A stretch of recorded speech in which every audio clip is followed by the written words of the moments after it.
right, everybody, let's get this thing started. We were. I was talking with Heath and Kathy last week about some of the ideas and where you guys are, where they felt like you could benefit from this week's training or this month's training. And so today we're going to cover how to overcome objections. It's one of the things that every person in sales you're going to face. It's inevitable. It's going to come. You're going to get objections. Wouldn't it be a perfect world if every sale just smoothly went right to a close with no issues? But of course, issues are going to come up. And what I'm going to share with everybody today is a process, some ideas, some thoughts, some tips, some best practices on when these objections do come along. How do I handle them? And understanding that most objections come in the form of what we call BANT, budget, authority, needs, and timeline. We're going to delve into all four of those as we go through the training today and help you with some ideas, some preparations of when a budget objection comes along, or price. Authority, that I'm not talking to the decision maker. Needs, no, I don't have any, I'm happy with everything I'm doing now. Or timeline, no, this isn't going to happen for a long time, or call me back in 6 months. All those come along. What's a good way to handle that and move the odds in your favor that you're going to continue to be able to do business with this person? So listen, I'm a big proponent of avoiding objections. I think everybody on this training today is going to be a fan of that too. But what I have found in my own experiences and working with dozens, hundreds of other sales professionals is the better I do up front, the better job I do with discovery and qualifying and getting everything set up.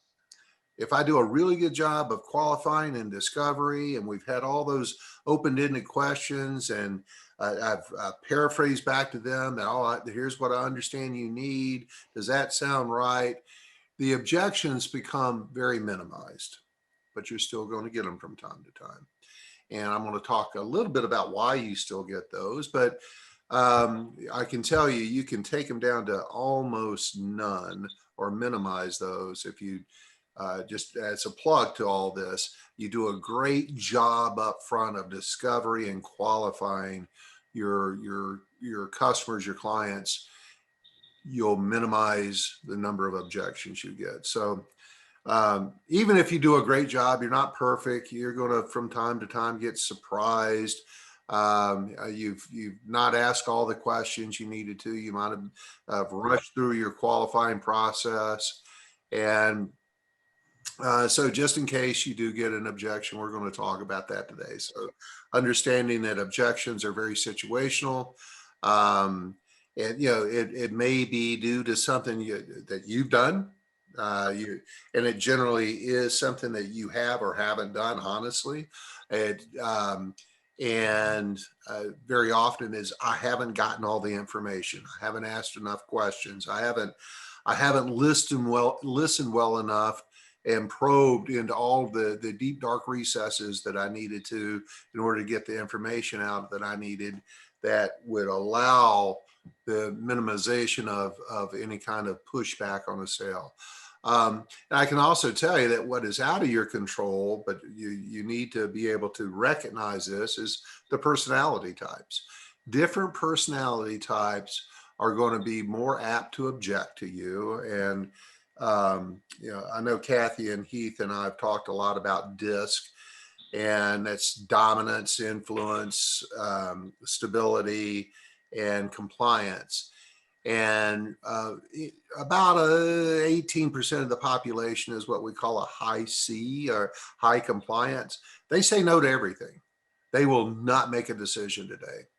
And no matter how great a job you did, in discovery and qualifying your prospect, they're going to say no, because that's just how they operate. They always, everything is a no with that personality type, and that's okay. That's how they make really good decisions, because they do it slowly and carefully. And listen, if it's a longer discussion, sometimes your prospects have just forgotten part of what you've already talked about. So again, situational. But I do want to make this point, and I've seen this for decades now. Sales professionals have this fear of rejection. We all do. It's naturally bred into us as human beings. We dislike rejection. Unless you're a sociopath, we have a distaste for rejection. So sometimes we avoid rejection by trying to rush through things, or skip steps, or assume things, or take our opinions and insert them into the paradigm that we believe that our prospects are in the hopes that we're not going to get rejected, or we're not going to get an objection. But listen, objections are great, but they're not rejection. They're not saying no, they're saying, hold on, I need a little more information. You need to make me get comfortable with this. Embrace those, because when somebody asks a question or has an objection, that is a very strong buying signal. That's great news, because they're already thinking through making this decision. In fact, I just, what was it, Wednesday of this week, I had a situation where I've got a prospect. I'm selling them, head of an insurance brokerage, some sales training, cold calling training, and some other things. And I sent him over the proposal, and he sent me back a question. I said, okay, great. This is, as soon as he sent back that question, well, is this monthly? Is this every 2 weeks? What is this? I knew it was sold, and sure enough, it was. Questions are great. Objections are great. I'm not sure why you want to do this. Those are all great indicators, and should be a very positive sign that you want to embrace and be very happy that you're getting them. So I want to, at this juncture, I want to stop just 1 second and open it back up to the group just a little bit. Michael, what are some of the more common objections you get from your prospects or your customers? I think the first thing that they might, they're looking at possibly cost. Before they get involved, they want to know what it might be to get involved in getting books from us. It might be, that they don't have any more space on their selling floor. Have enough suppliers.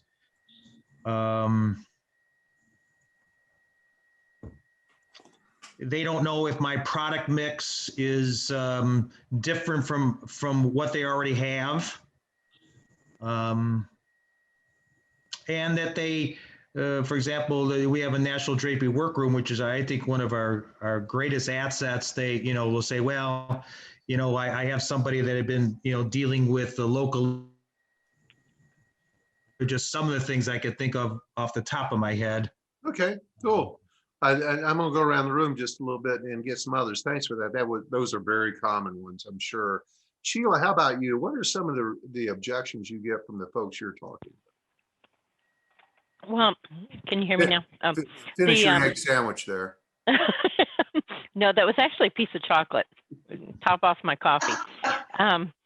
The territory that I'm in, I struggle with, they have a local manufacturer, their distributor of drapery hardware that basically mimics every other brand. They do a knockoff.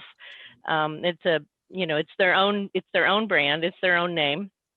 So all of my accounts can avoid shipping. They can pick up their own, or they may even do a, delivery up to 100 miles kind of thing. but I hit that over and over and over again. Okay. So the shipping cost is really the objection. That and just more the shipping than anything else. Even if we meet the price that they have, they still will avoid the shipping, which is pretty high on hardware. Yeah, because it's a little heavier, right? Yeah. All right. And Terry from a hotel room, how about you? What are some common objections you see? You're on mute. Sorry. Well, me being dysfunctional is one of them. Y'all covered a bunch, but I do hear, to elaborate a little bit more with what Michael said about they have a local workroom that they're kind of loyal to. Not past that is a lot of local workrooms will measure install as well. And so we don't have any kind of measure and an install service, obviously, because it's all around, the nation. So that's an objection because basically the customers don't know what they're doing. So they leave it up to somebody else, and you can train them all day long on how to do our workroom, use our workroom and that kind of thing, but you can't install for them. I do keep a list of installers as reference, but they're not necessarily comfortable with that. And then that's another cost for them to pay someone to go measure where the workroom kind of rolls it all in. So that's a big one for me.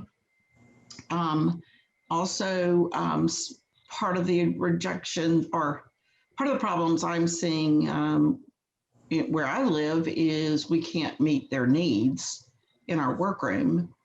And that's becoming more and more of an objection. And you being more specific, Terry, what you mean by we can't meet their needs? We don't do the links. Texas is big. I'm working on saving a big account right now because they said if we can't meet their needs, they're going to have to find another workroom to do all their work, because we can't go over 180 inches. And in Texas, probably 1 out of 2 jobs are 200 plus. Colorado's like that too. Yeah, so that's becoming a real issue lately for me. And then I also, like Sheila, have 2 areas that have hardware companies there that say, yeah, we will, we'll deliver it for you, no charge. We don't have shipping, which I know it's supposed to be rolled in, but when they compare the cost, our shipping charges are a lot higher when, I guess, because those companies are buying in big bulk. And so even if they're charging some shipping, it's not as much as an individual order. So those are probably some of my biggest objections. Okay. All right. Thanks for sharing all that. And Heath, being the resident long-term expert here, what are some of your thoughts on how what's been shared so far can be overcome? Let's just talk about the local workroom, or we can't meet their needs because we just we can't do over 100 inches. What do you think about those? So our strength typically in the workroom is going to be, and again, things are changing, but it traditionally has been the turnaround time with the production of the product. Our timeline would be one. The other is from a financial standpoint or a designer, is that when you're using a local workroom, there's an expectation for payment at the time of installation. Now, again, this is changing a little bit because we do a lot more credit card transactions, but when people are on terms, they have 30 days to pay in full from the time that the product is shipped. So you had a cash flow cycle conversion there that was helpful to their business from a financial impact. We're open 5 days a week versus a lot of local workrooms are very cottagey. They're people that work out of their homes. So there's a dependability factor there that if the person gets sick, their grandson gets sick or whatever, I mean, they're just a little bit more apt to not be there one day. So there's dependability, there's turnaround time, were the two big ones. The cash conversion cycle was a third, and those were our real strengths. Heath, to interrupt, there's also things that local workrooms do not like to make or do not know how to make. Correct. Yep. So we can certainly help on, well, even local workrooms will use us for drapery panels, things that they don't like to do, like you said, Debbie, that they don't know how to do, or they just have overflow and they can use us for that service. On differentiation, what I usually like to talk about when I go into someone and say they don't have enough space in their place is that I ask them that if you were to grade your current vendors, is there someone at the bottom that is on the fence that you would be willing to give us an opportunity to replace? Every company has vendors and they're not all performing equally. So there has to be someone in there that they're not currently happy with, that they would be open to considering getting rid of and bringing someone in that is presenting some new things to them. So, and then we turn that into the fact that we have a lot of exclusive product. We have multiple collections. So if they're looking at somebody like Norbar and they're carrying Norbar who only has one line, basically nothing but open stock fabrics, and they're not really happy with their performance, we could replace them. And we offer 4 different collections. We offer 6 different hardware selections. We have a national workroom. So we have a lot more value that we bring to the table than someone like Norbar. So we just have to ask them to be open to that idea of saying, hey, are you happy with everybody that you have? Is there someone that we potentially could replace? Vaughn, I'd like to say something. Absolutely, Mr. Siegel. We have a phenomenal door opener, and that is our panel program.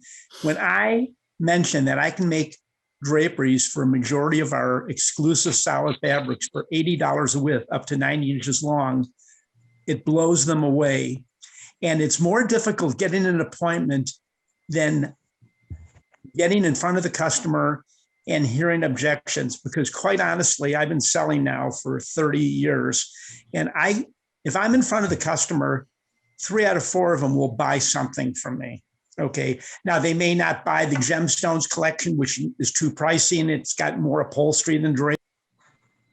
You just put yourself on mute, Larry. There you go. Our workroom panel program is so spectacular that almost everybody that I talk to, it catches their attention. And then I may sell them a couple fan decks. I may sell them a couple waterfalls. But that is one of the best door openers that we've had for the last 7-8 years. Well said, sir. Thank you. Thank you. And while we've got everybody here, are there any other either objections or value props that we haven't talked about that Heath or Larry or Terry or Michael or Sheila has talked about today? Is there anything else anybody would like to add to this? I'll add something. Please do. Right now, the big objection is we're tired of solids. We need something else. I've got plenty of solids from everybody. So product mix is an issue right now and an objection right now with a lot of people. Okay. What say you to that, Mr. Heath? Well, I mean, we do have a lot of solids. You are correct. Thank you for You are correct. And you know what? Heath. We are your expert at solids. Nobody does solid better than us. That's right. Nobody does solid better than us. Yeah. I usually make a joke of it and I say, yeah, but you don't have my solids. There you go. Oh, that's right. That's good, Terry. The best solids in the industry, guaranteed. There's a planned community here in Southern California. You may have heard of Irvine, California. And the planned community determines the color of all the homes. And they're all beige. And they're all some shade of beige. And you guys may have heard of the book and the movie 50 Shades of Gray, where they call Irvine 50 Shades of Beige. So Anyway, just reminded me of that. So I wanted to get all that out there because here's what I was hearing. Valid objections. I heard some very valid value propositions as well. Did all those value propositions overcome all those objections? Nope. And so the fact of the matter is, I'm going to back up to a previous part of the discussion this morning, is qualifying. Are we a perfect fit or a good fit for everybody we call on? No. No. Nope. And so there's some people we're just not going to do business with. If we have a local supplier that's just going to eat our lunch on shipping costs, okay, we don't offer them hardware. We can't sell them hardware. We'll find them something else, or we'll find somebody else. Heath, do we have any shortages of people we can go talk to in this industry? Oh, we always got more people that we can go talk to, and people in those same areas that will buy decorative hardware from us. Yeah. Yeah. There is no shortage of opportunities out there. And so it's okay. You know, one of the greatest traits of the greatest sales professionals on the planet are they understand very quickly whether I can do business with you or I can't do business with you. And if I can't, I move on. I find somebody else I can. So just don't spend any energy, both mentally or physically, working with people that are unsellable to you. Right, Heath? Absolutely. Okay. And so there's no way we can, as an organization, get over free shipping. We're not going to do that. It makes no sense. You know, I was working with a group yesterday that, you know, it's you just can't cut prices to the point where it makes sense for some people. You're better off not doing business because your margins are going to be so skinny. By the time I make it and ship it, makes no sense. So it's okay not to do business because we're in this business, by the way, everybody knows this, for profit. We are a for-profit organization, right, Kathy? And okay, I can't do business with you, move on. And that is okay. That is an acceptable objection or a rejection that we're going to just move away from and find somebody else. And ease your mind, take any pressure you got off of yourself of figuring out how to sell somebody that is unsellable. Anything else to add to that, Heath? Oh, I think you nailed it. Okay. How about you, Kathy? No, I mean, I think the thing I would add is I see sometimes where we hang on to it too long too. So you got to let go of it faster and just go, okay, I'm moving on. Oh, so well said, Kathy, because that again, it's that mental energy trying to figure out how to sell somebody something that is very difficult to sell to, and I can't overcome it. Well, you can't overcome it. Move on. Mm-hmm. Drop it like a hot potato. One thing I will add, Vaughn, and of course I get it. I mean, I'm a salesperson, you know, at heart. That's how I started, and I know we're all like this. Yeah, we all want more, right? And I remember back even 20 years ago in sales meetings where, you know, we would just always talk about selling what you have in your cart. And I know that, you know, don't let it frustrate you that we don't have everything, because the fact of the matter is that we don't. And what we have is what we have, and we need to sell it. It's okay to make suggestions about things, but I think some people let the frustration overwhelm them about what we don't have to sell instead of just really trying to figure out what we do have to sell and sell it well. Heath, thank you so much for saying that, because what you just shared holds so many salespeople back from success. 90% of our success is our mental attitude, is a positive mental attitude. And if we get so caught up in the things that are getting in our way and we let that distract us, or we get too wrapped up in that, we are completely wasting time and mental attitude on something we have no control over. Go find something you can control, which is the bevy, the multitude, the tens of thousands of opportunities we have out there. Go find somebody else to talk to. Don't waste your emotions or your mental acuity on those people. And that's fine. They're fine people. You know, they're very fine people. We just can't do business with them. I can't go into a Ferrari dealership and buy a Ford Taurus. Right.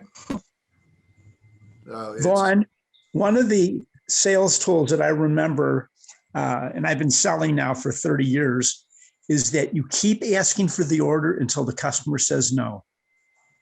Yep. So that may mean a third call or a fourth call. If they haven't said no, or if they, I'm busy right now, or, call back in a week or two, or whatever, keep it in a respectful way in front of that customer until they say no. And I'm amazed, when we were selling lining at the end of the year for many years, it was on the third or the fourth or the fifth call that I got the order.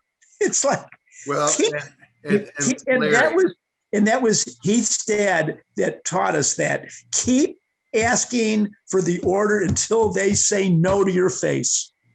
well, and Larry, you bring up a great point. It's a sales statistic that's been around for a very long time. It's still very current. I see it on a regular basis. 80% of your sales come after the 6th plus contact. I believe it. 75% of salespeople, however, give up after 3. Right. So that's where the divergence of effort and success and giving up too soon. Now, we're talking about objections today. You're talking about a follow-up process. If we've tried to sell them hardware and they say, no, I can get free shipping, I'm not going to follow up with them and keep asking, because it's probably a waste of time. I got better things to do. But if they haven't said no, Larry, if they haven't given me something I can't overcome, I'm going to keep following up with them. So you're 100% right. Because again, it comes down to timing. Yeah, can I add one thing about this? I think you may have mentioned this. Even if they do tell you no, it's still at some point worth, and it could be a year later, to follow back up just to see if anything's changed. Yes. Maybe it wasn't the right time at that point, but things change within business that may require a need now that we can fill. Just like the situation we have going on right now, there have been some large national companies, one in particular that I've been going after for a decade, and I'd call once or twice a year and no, we still don't have a need for you, Heath. And now things have changed within the industry and now they have a need, but I had to call and I had to say, hey, I hear a lot of things are going on in the industry. How's this impacted you? And can we help you in this area? What did you know? I got a phone call back, called another one, major company, been trying for a long time. They called back because things have changed. So don't ever just give up and say, well, I called on them 2 years ago and there's no need to call again. Who knows? Maybe a new buyer, maybe a new owner, maybe whatever. Even with like hardware objections or workroom objections, I'm buying from so-and-so. Well, do they have a rep? How well trained are they? Have they sat down and trained you? How knowledgeable are they? I'm very knowledgeable on our workroom and on our hardware. And, I created that quick reference guide that, I have gifted them, which they seem to love, but they, I'm still trying to get the business away from whoever they're purchasing from, even if it's directly from Rolly. So you've built value with the folks you've been calling on, right? And when it comes, and I'm going to say this on a slide here in a minute, so I'm going to just say it early. Price generally is only an issue in the absence of value, and when you can offer value, services, timelines, variety, someone to speak to, that you're responsive, all that is worth more money at the end of the day. And I can tell you right now, there's so much volatility with materials cost and shipping from things, especially out of the Orient.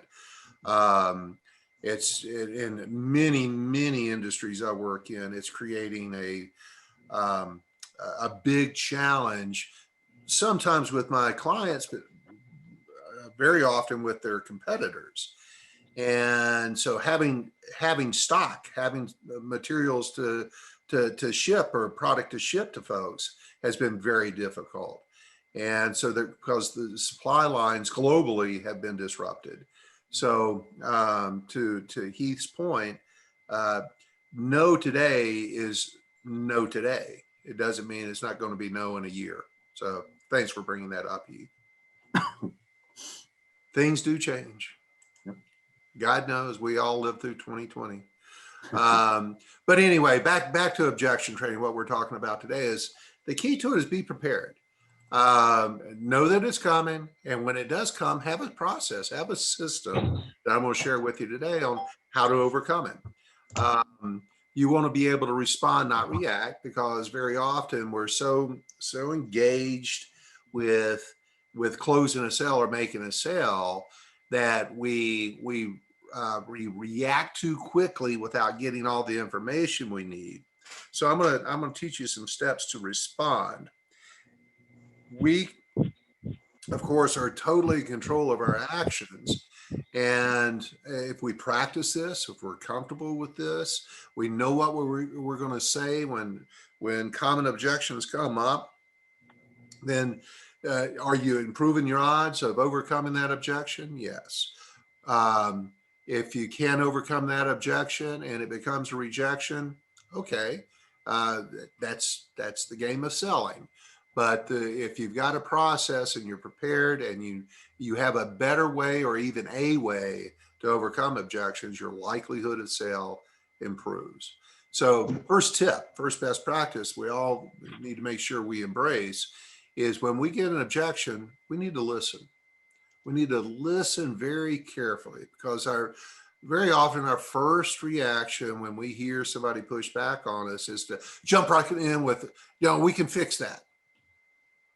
Don't do that too soon. In fact, don't do it.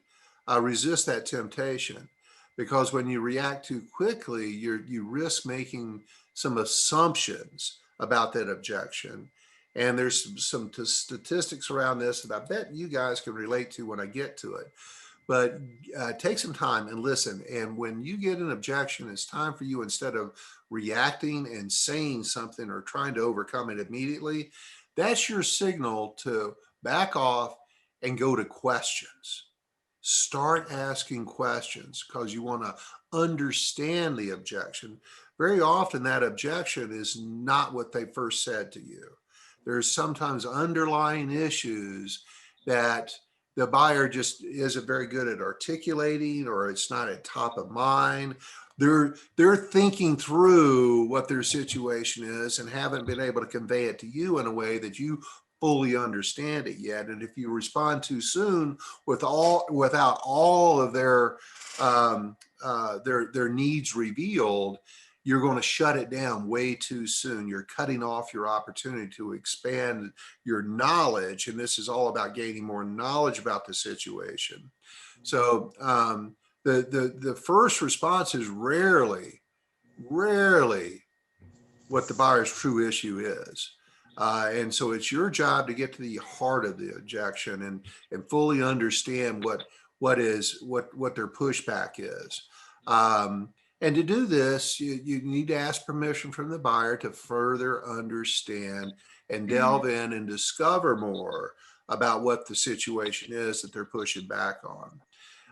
And so the best way to do this, and those of you who have gone through the active listening process will remember this, and you say back to them, once you've explored it, you've asked some questions, you want to restate or you want to repeat or you want to paraphrase back to them, something along the lines of, I appreciate you sharing all that with me, Liz. Let me make sure I've got this right. Your concern is this, and get them to confirm that really is the issue. But you want to make sure you're asking open-ended questions.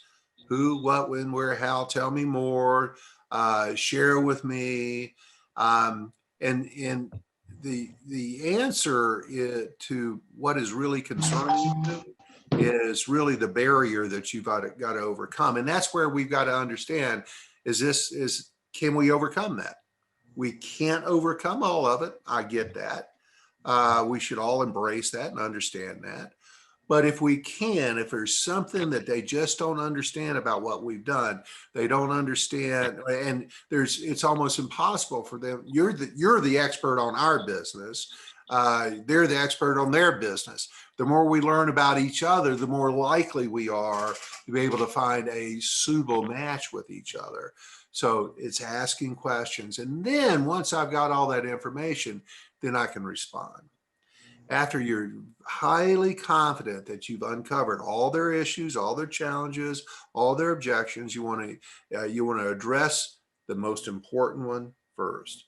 And once you've worked through that first barrier, keep moving through them to resolve their issues or their challenges. And the more you can resolve them right now, the better. But I'm going to talk about a process, a system many of you may already be using. For those of you who have not used this system, it's going to be a learning opportunity for you now.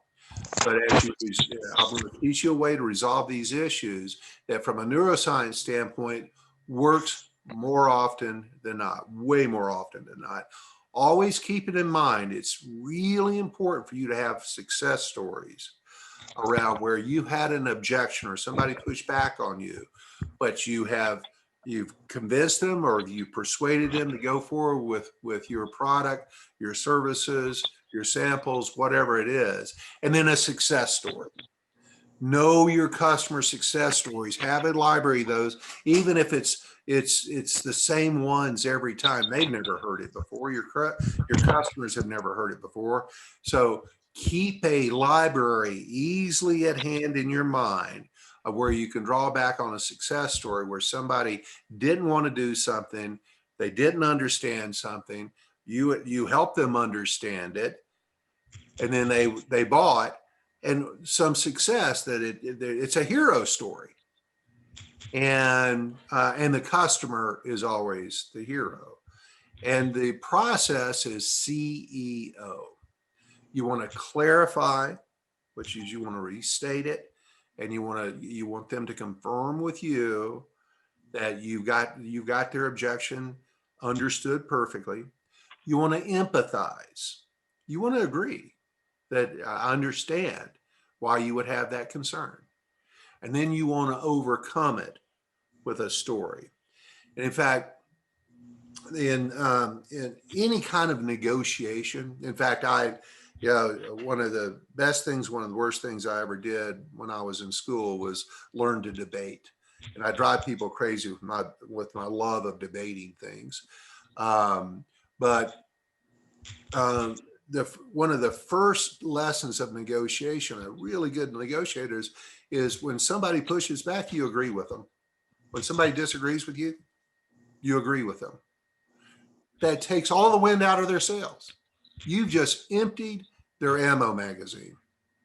Because, yeah, I get that. I can say how you can say that. And they're not used to that.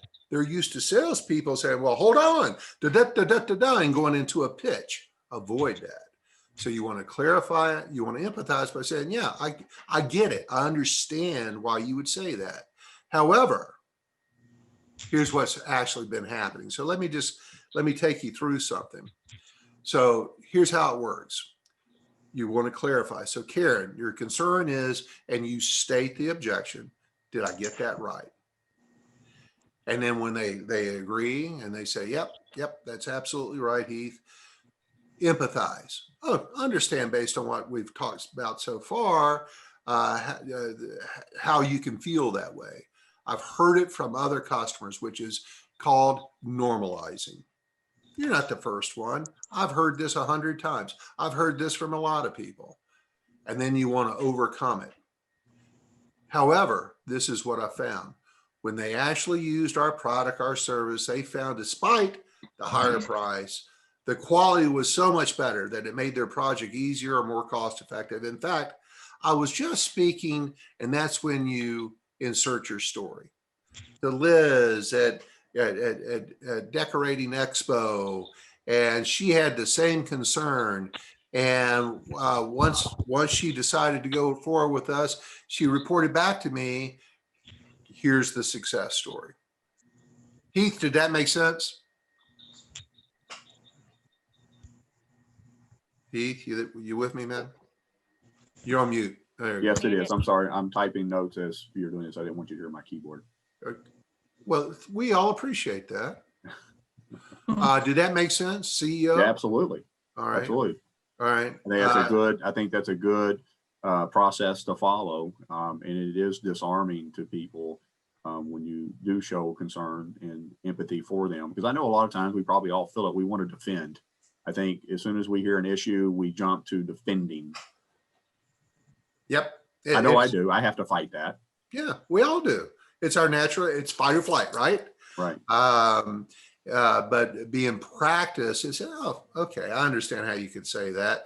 But I've had lots of people say that. This isn't new. And then you move on to overcoming it. Mitzi, did that make sense to you? Have you ever used something like that?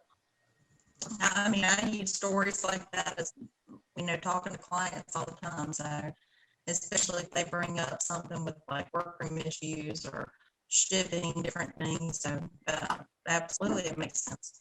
Okay. And it's something works, right?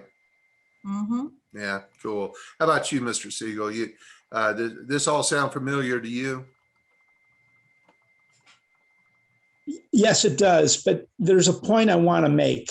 Please. It's human nature for us to personally feel rejection when someone says no. It may not be about us. It may be other issues that they're having. They could have had a customer just cancel an order and they could be very upset, or their kid just did something bad in school.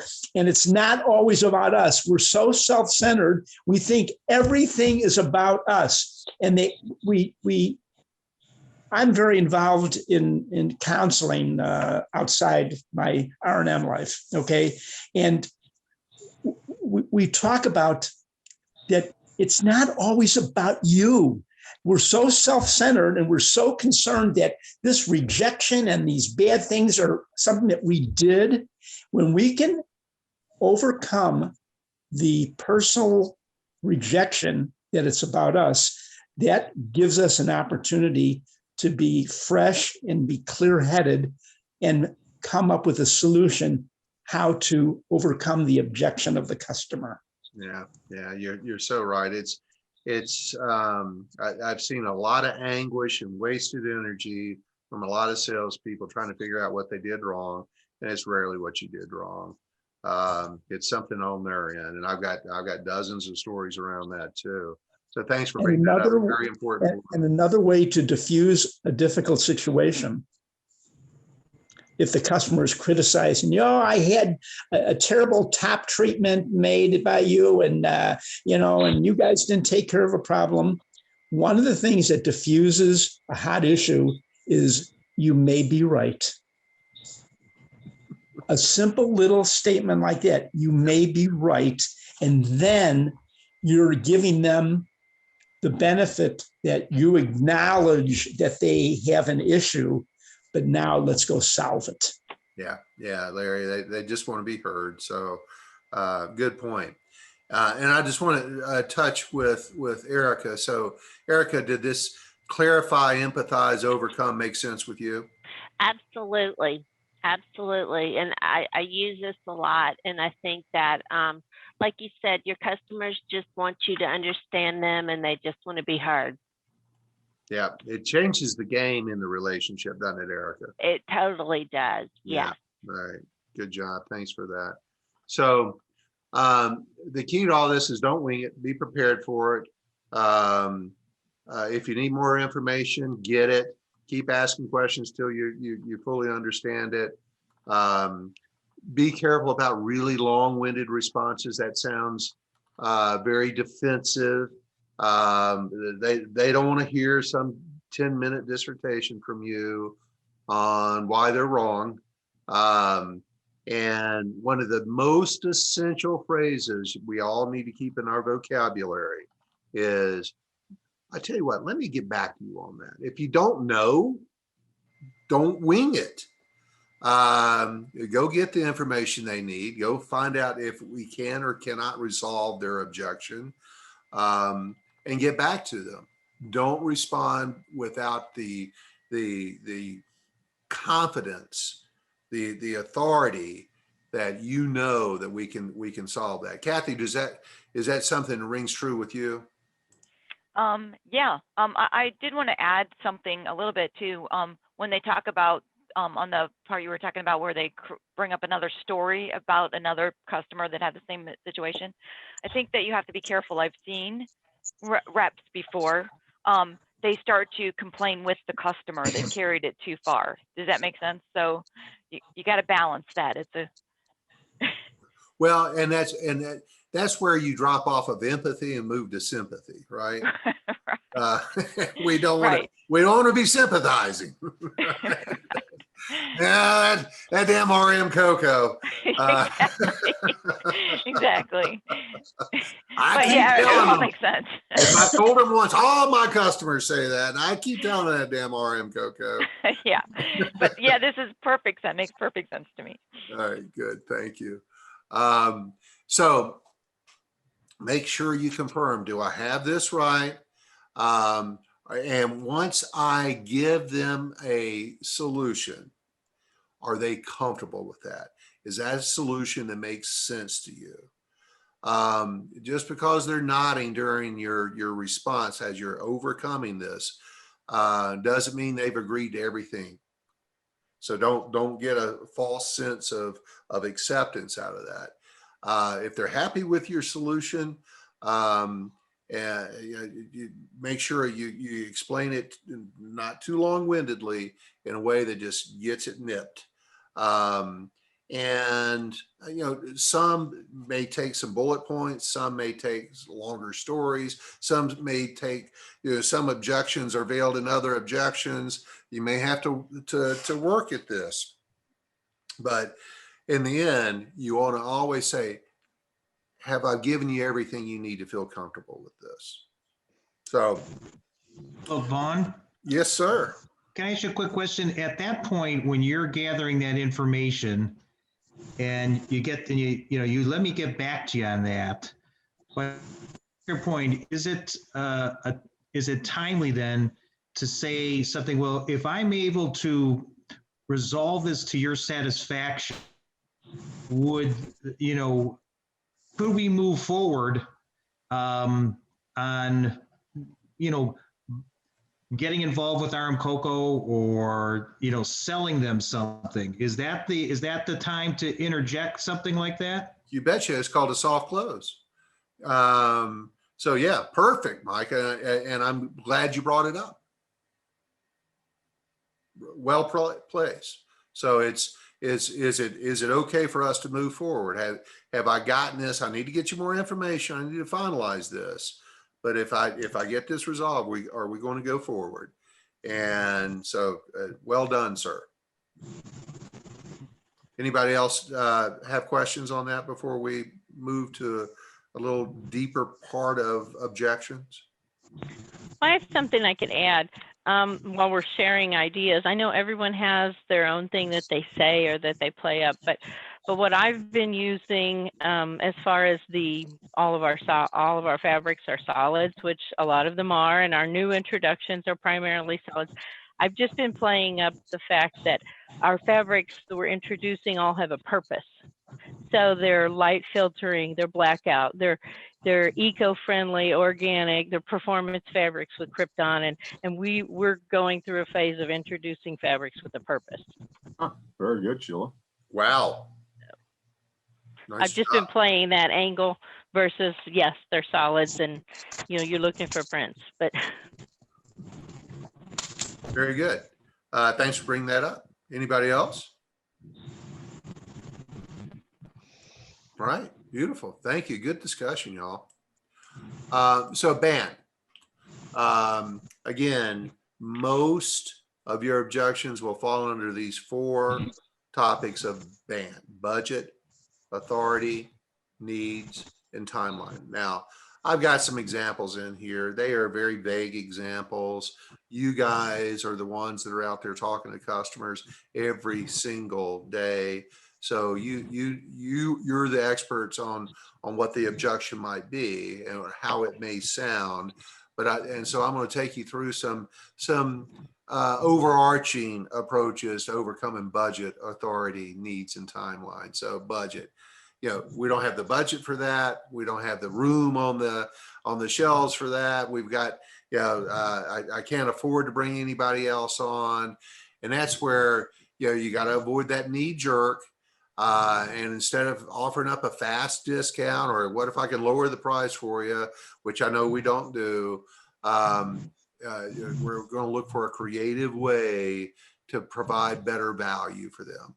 Overcome the objection, demonstrate your product's unique value.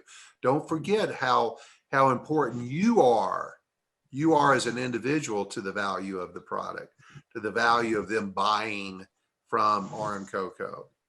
And remember this, price, like I said earlier, price is generally only an issue in the absence of value. And I'm going to repeat myself once again, and I know I'm repeating myself. And that is, you as an individual, you as the forward-facing or the voice on the phone with our customers, you're the one that's going to provide the value. It's your approach, it's your instincts, it's your professionalism, it's your confidence that builds value as much as our product does. And so don't ever lose sight of that. And listen, if you've done a poor job of understanding the pains and needs, that's okay. Go back to it. Go back to discovery. Go back and find out what you're missing to be able to clarify what their true objection is.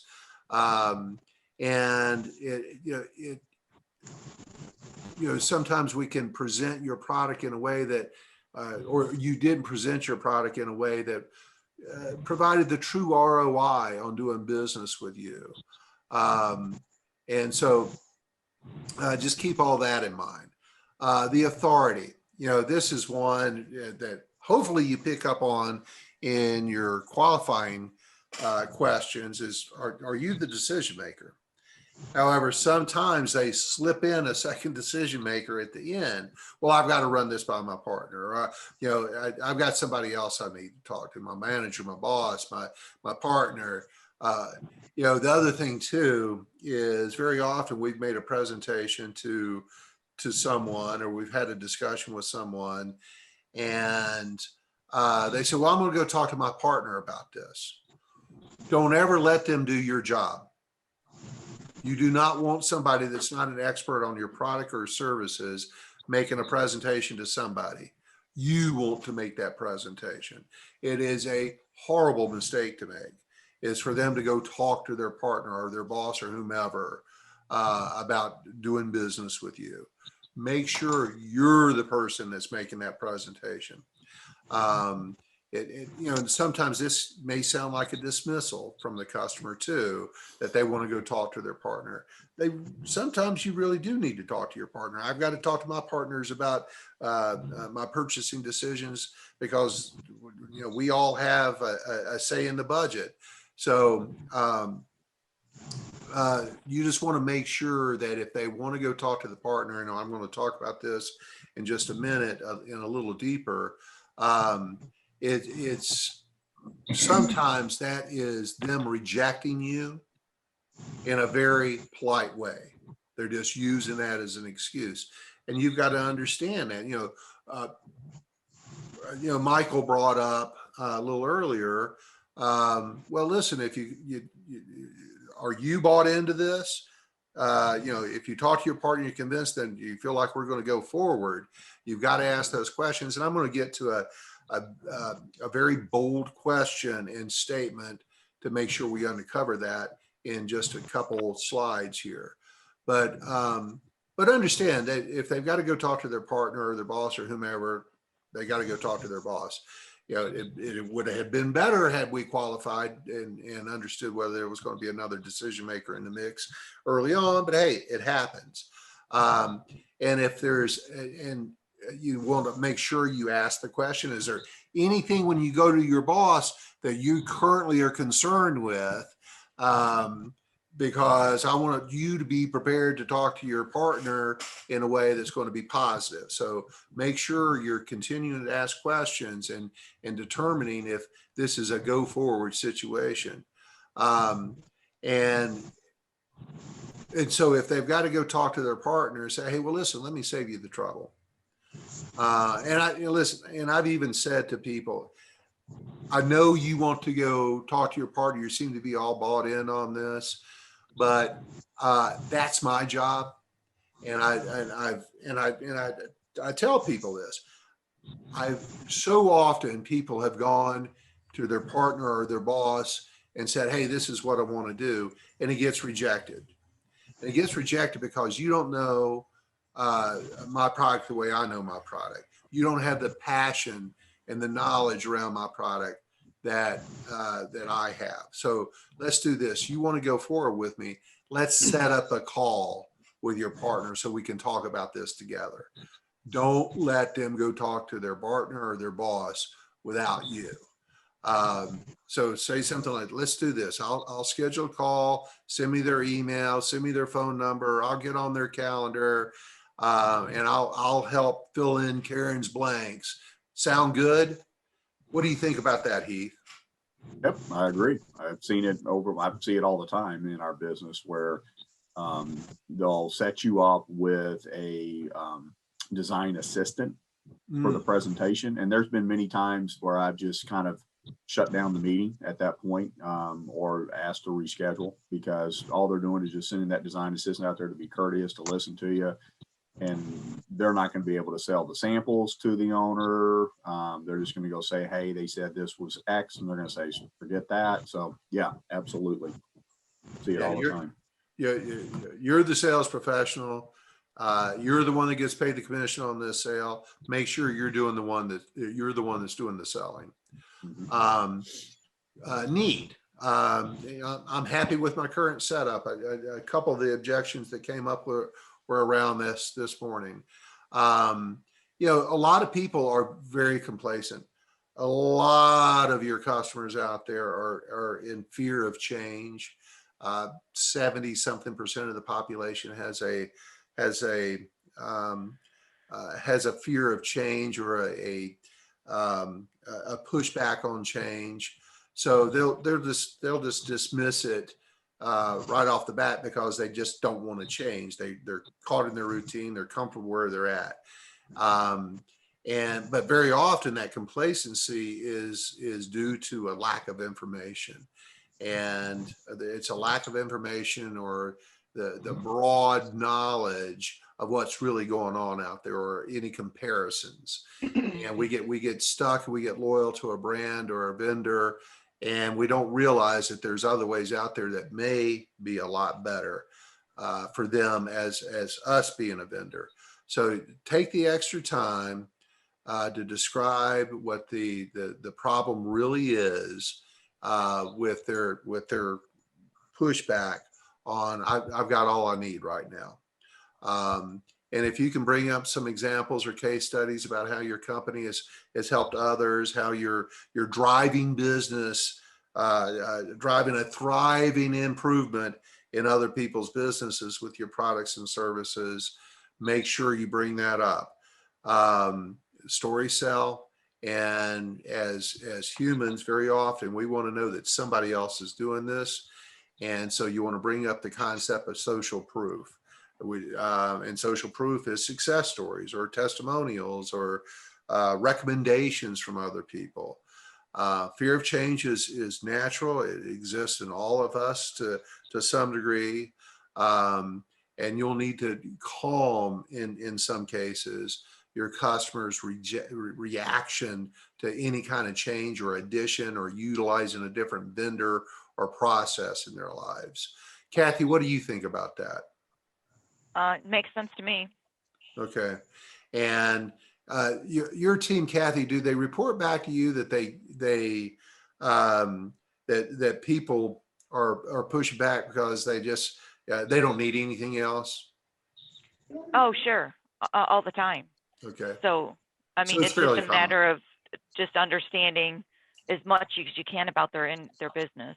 Yeah. So, Yeah, it's asking questions. Thank you. And then the T in band is timeliness. We got too much going on right now. We don't need anything right now. I don't have anything coming up for 6 months, and it usually comes back at you as, hey, just reach back out to me in a few months when we've got more work or we've got a better budget. And this is sometimes seasonal. I don't know how seasonal your business is, but very often in a lot of businesses, this happens around the holidays. It's either that we got too much going on, or I'm not working enough, or I don't have enough demand because it's the holidays. And in this scenario, we want to make sure that we've got something compelling that will drive their sense of urgency to do something now. Could be supplies. It could, I don't know, Heath, what would be something compelling that would give them a sense of urgency to buy our product now as opposed to later? Well, so I mean, if they're busy, one of the things that we could help them with in that situation would be we could help them in the workroom. Maybe the lead times are too long, so we can help get that product produced quicker. Would be one thing.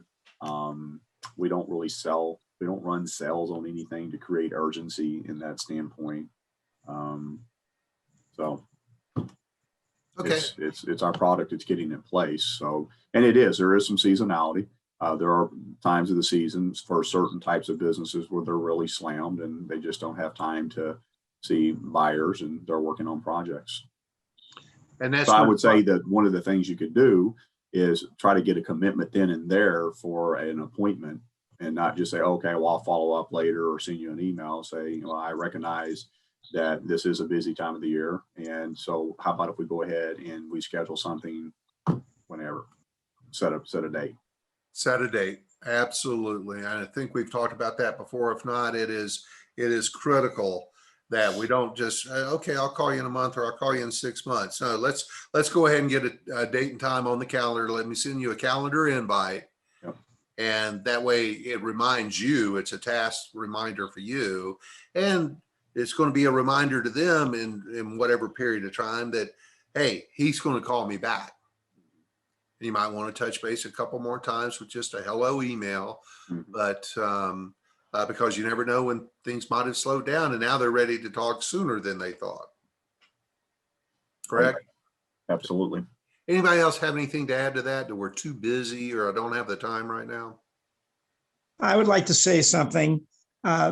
If they give you that type of rejection, say, well, listen, may I send you a introductory email spelling out our products and services so that you know exactly what we do, because there may be something in that information that may catch their fancy, such as we're a distributor for the Finial Company, and we have a custom drapery workroom, and we have exclusive trims, and we have our panel program, and spell out something. Not everyone reads emails, but it's certainly better than just hanging up the phone.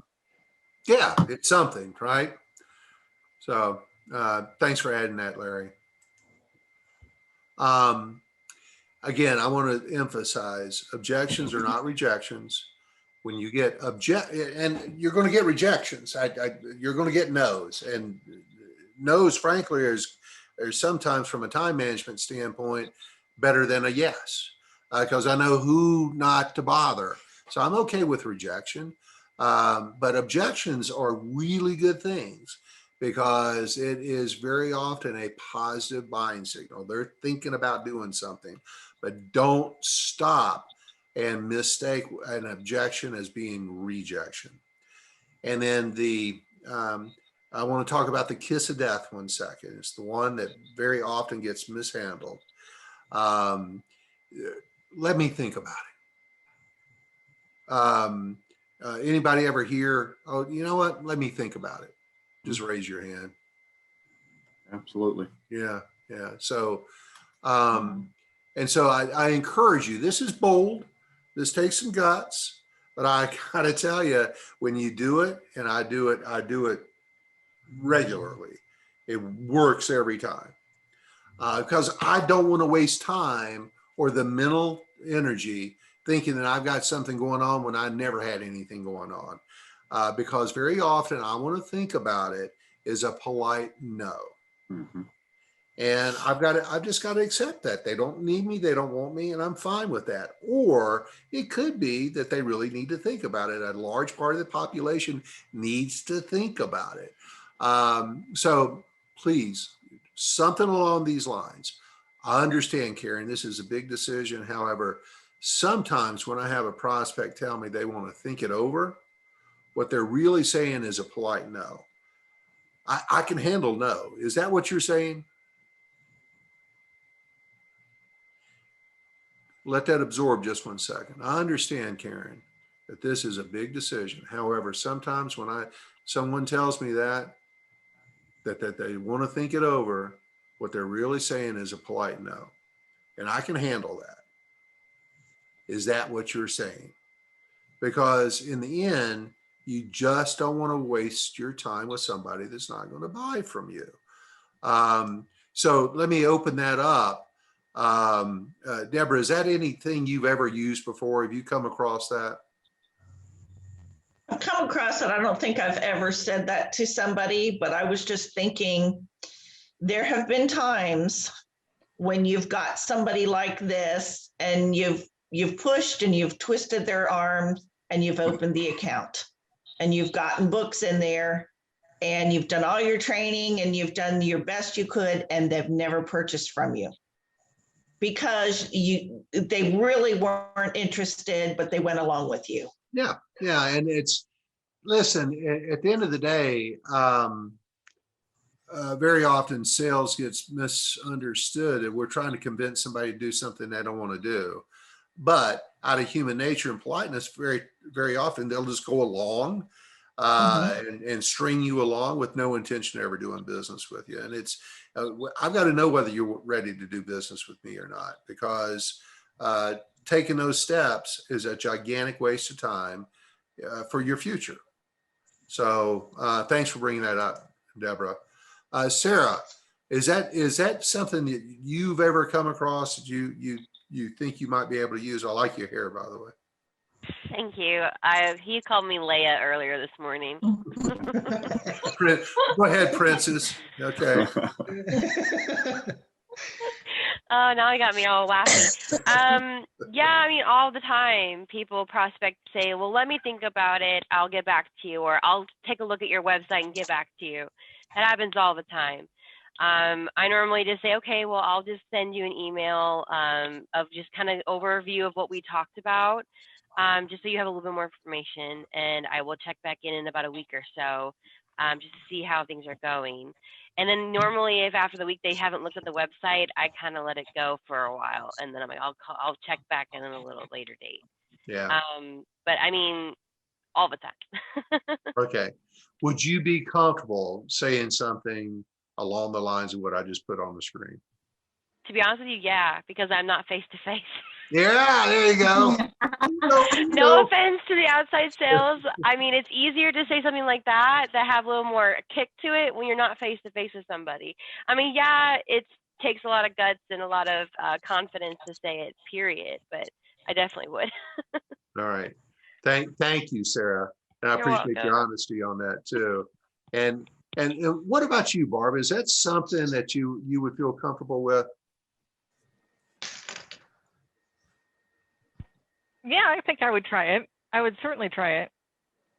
Yeah. And just kind of see, how it comes out and what the response would be. And yeah, and they'll tell you no.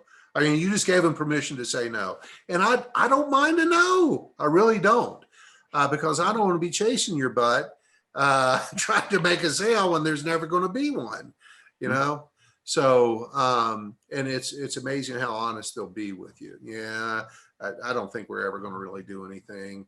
Okay, great. Thank you for your time. I will follow back up in case things change, but I just don't count that as a true prospect. Right? Heath, you're comfortable with that? Absolutely. I love it. And I wish I would have had this answer back when I was in college, when I got all those objections. Let's call them objections, not rejections. I think that's a great line. Thank you, Vaughn. We're not talking about your dating days, though, Heath. This is sales stuff. Oh, Heath, you get picked on so badly. He deserves it. Yeah, that's true. It's his own fault. He hired a whole sales staff full of women. That's right, Debbie. You tell him. Oh, poor Heath. All right. Debbie, we have been trying to get men in here. Grace was pushing really hard. Grace even gave Heath a little page that had tips on hiring men. Yeah. A lot of Vaughn, yeah, Larry. one of the ways to overcome a customer wanting to pacify you by saying, oh, okay, well, yeah, I'll take your line, is they've got to buy something to get some of my samples.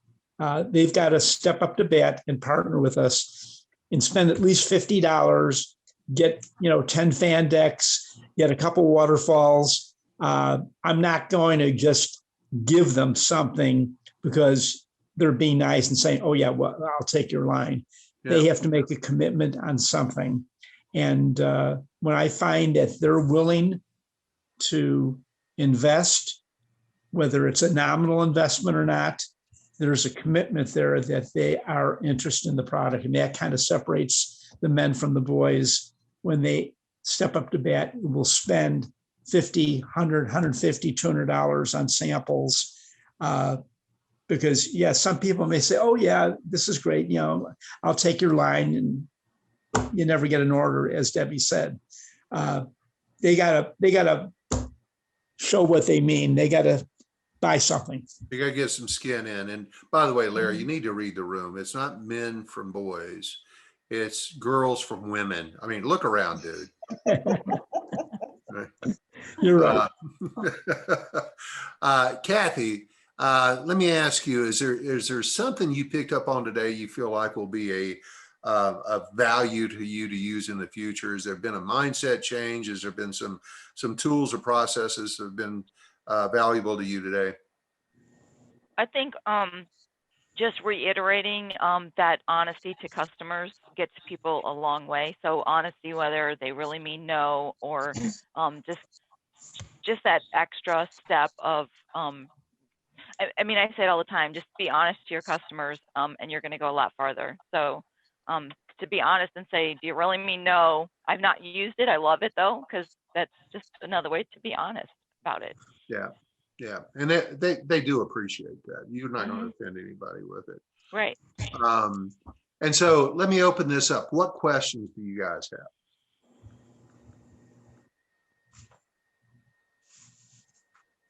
On, I've never used the polite way of saying, no, maybe this isn't, going to move forward, but is that a point to maybe like recircle around and say something like, well, I feel badly that maybe I haven't effectively made my case that you have to think about it. Is there anything that is, on the top of your list that maybe we should continue to discuss? Yeah, that's fine saying that. And is there, is there a reason why you're saying no that you haven't shared with me today? It's okay saying that. And again, if there may be something they've been holding back, Michael, that through all the questions and all the probing and the empathizing and all that that you've done so far, that they just haven't told you. Or they may say, well, honestly, we're getting ready to go out of business, or honestly, I'm getting ready to sell the business. I'm not making those kind of decisions right now. I'll introduce you to the new owner. Yeah, right. So that's perfectly okay. But, I don't advocate putting too much pressure on people. I just don't. I'm not a big fan of that. I'm not I forget who said it earlier, but I don't twist anybody's arms. I do the level best I can in the beginning to make sure I've got all the information I have, that I'm building volume myself. I ask a lot of questions. I present with authority. I make sure I present in a way that is only to what they've shared with me that their needs or concerns are. Yeah, but in the end, if they got to think about it after I put all that into it, that's probably a polite no. And I've had them say no, or sometimes say, no, I want to do business with you. I've got this, and this going on right now, so I'm just not ready. Okay, great. Yeah. So it's going to go 75% of the time is, no, I want to do business with you. It's just not right now. And I do that to vendors all the time. This month has been a crazy month for me, and I've got 3 or 4 services I'd like to look into. And I said, call me in mid-July. Yeah, let's follow up then, because I'm interested, just not right now. Very common. So big crowd today. Jan, I wanted to ask you, is there something you picked up on today that you can go use? I think reminders are always good. And what's a reminder you picked up on today that was good for you?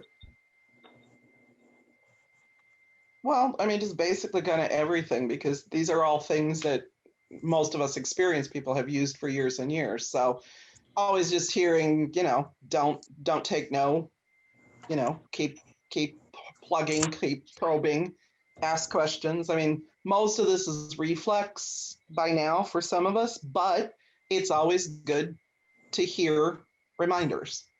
So you go, oh yeah, I haven't used that for a while, or, whatever. Okay, good. Thanks for that.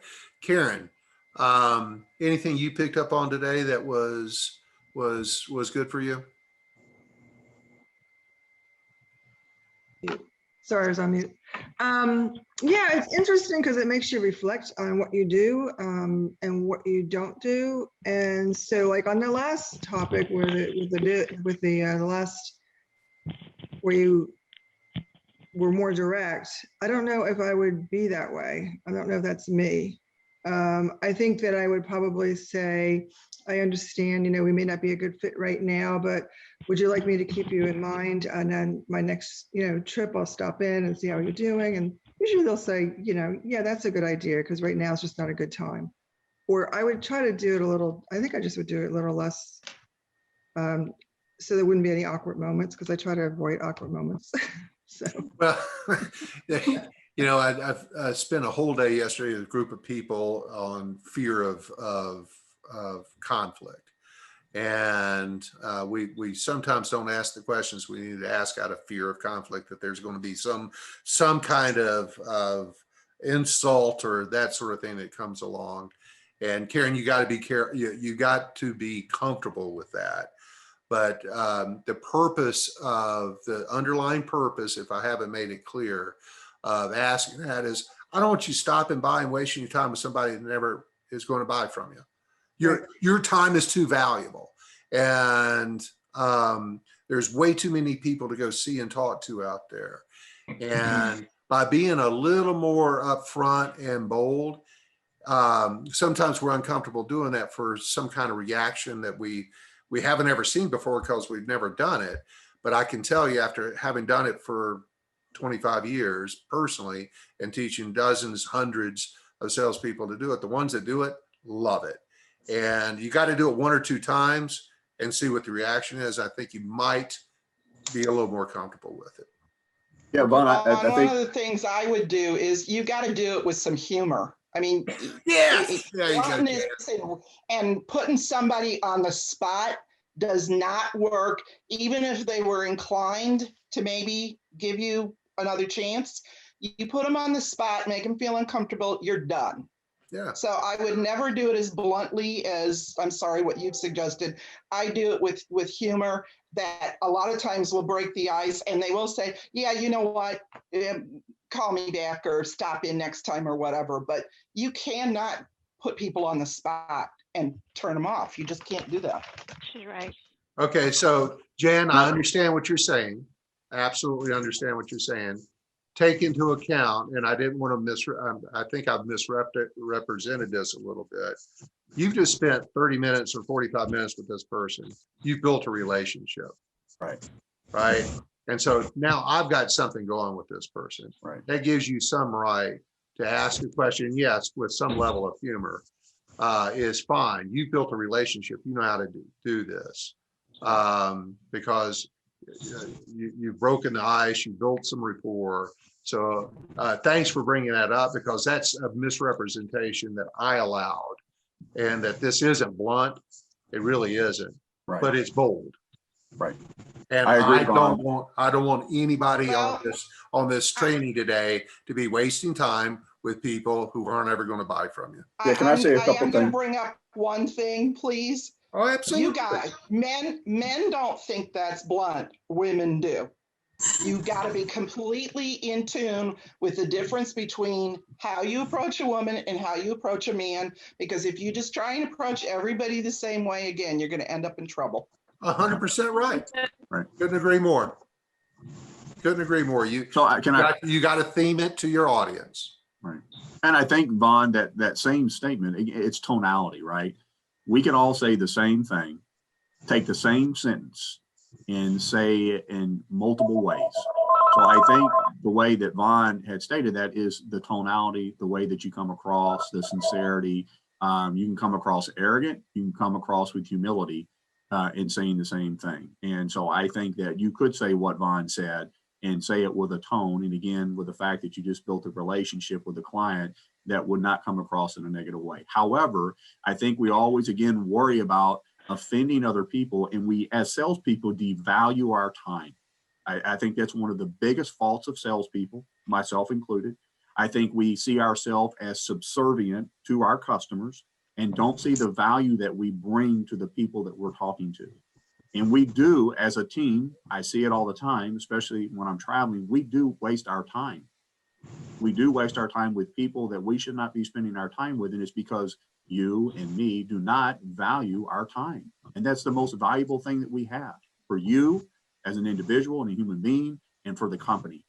And so we got to cut the people that is not worth spending the time with, invest in samples, and go find the people that can give us a business and reward you for your efforts and value what you bring to the table. You know, I want to say one thing to that in response to that, though, Heath. A lot of times you think, you know, like I have a lot of customers. It's taken me a while in Colorado to start really developing that relationship and knowing that they can count on me. And now I'm getting a good track record. Sure. There have been times where, I mean, these people are not giving me a lot of business, but I keep pushing forward and I keep calling on them and I keep chatting with them about, you know, the new things that we have. And then honestly, that's how I really got that $20,000 finial order. I mean, those people were not giving me any business at all, but I kept at it and I kept saying to myself, you know, there's going to be a moment and a place in time where I feel like they're going to get back. And so you also have to keep that in mind when you're working. Yeah, absolutely. I mean, you have to figure out what the cutoff point is. You know, maybe there's some signs that you're advancing somehow or another, the sale or the relationship or something future down the road. But there's also times that you're going to figure that that's not going to be the case, and you have to just cut bait and run. The other thing is the conflict we were talking about. I think that, you know, if you change your perspective on conflict, you know, there's conflict avoidance, I think, is an issue with everyone to varying degrees, but seeing conflict as an opportunity to, you know, discover something. And I mean, to me, that's whether you're in business or personal relationships with people, is to change your perspective on conflict as something negative and bad, but see it as something good and an opportunity to discover. Right. And I think, again, as salespeople, we don't like conflict, and it's a mind shift. It's a paradigm shift. One thing I just wanted to say also in regards to, you know, not giving up on a client. There were a lot of people that in the beginning I walked into and I had that reaction that they probably didn't need to have RM Cocoa, or there was some reason why I walked out thinking that they're never going to use us. But I was persistent. I usually stopped in on my trip there or whatever. And now this year there's been so many of those doors have opened because of all the things that have happened during either because of Dura Lee and Robert Allen, or because of lead times with, you know, hardware, and us being able to have 6 solutions to figure out what to do for them. You know, I've gotten people back that I never thought I would get back during this time because opportunity just opened up, and they didn't forget me, or they didn't forget that I was there. So, and I think that goes back to what Vaughn was saying, is, you know, we kind of put that in our tickler file, to just follow up occasionally and see if anything has changed with their business. So we never give up in a sense. We don't give up until they say no, like Larry said earlier. Right. And you know what? And we put so much pressure on ourselves. We're not going to sell everybody, regardless of having the best workroom and the best fabric and the best value and the best delivery and the best sales force and the best prices. We're not going to sell everybody. Even a baseball player that makes a hit 3 out of 10 times makes $20 million a year. 7 out of 10 times he strikes out. We're going to strike out. It's going to happen. And, we just put so much pressure on ourselves to have to be that successful to make every sale that we make. It's not going to happen. It's percentages. Yep. And sometimes you have to wait for a competitor to fail. I've had that happen where absolutely. they're completely fabric. Well, there's a rep out here in my territory. She talks big. She promises big. She's failed on everything. I just had to wait. we love those kind of competitors. What were you about to say, Deborah? I was going to say, it's also about breaking their habits of say, I'm always grabbing a fabric cut book. I'm always going to, to Rolly for Aria. It's reviewing what we have. It's hammering, every time you go in, just reminding them, this is what we have, reviewing those books, reviewing that hardware. You never know where that opportunity is going to come from. But, a lot of the time it's just a habit. I know what's in that fabric cut book, so I'll just grab that. I ran into the fabric cut sales lady. She's from Australia. Her name is Lenica McCallum. And I was at an account and she said, Larry Siegel, when are you going to retire? I'd like to sell some friggin' finial company and lining in this town. That's great. The other thing I was going to mention is when we have our stories ready about, well, have you ever had a problem with your Roman shades, or have you ever had a problem with your workroom or something? The stories that I have, I'm always very careful to be generic. I don't ever mention a customer name. And, I don't want them to think I'm gossiping or carrying tales, because I don't want them to think that I'm going to go down the road and carry tales about their business. It's a good approach, but you got stories. I have lots of stories. Yeah. All right. We need to wrap this thing up. Does anybody else have any comments or questions before we depart our company today? I think this was a good training, Vaughn. Yeah. I think it hits home. Appreciate it. Hopefully we all have identified and have written down these objections, and that we actually are prepared to answer them and not let them surprise us. And as Vaughn said, not react, but be ready to come back with an answer to those objections. Because you're going to get every one of those that was mentioned today. Those are the core ones. Thanks for everybody's participation. You guys have been fantastic today. Have a fabulous weekend, and I hope you have a awesome July. And we'll see you next month. Thanks, Vaughn. Thanks everybody. Thank you. Appreciate it. Bye. Bye. Thank you.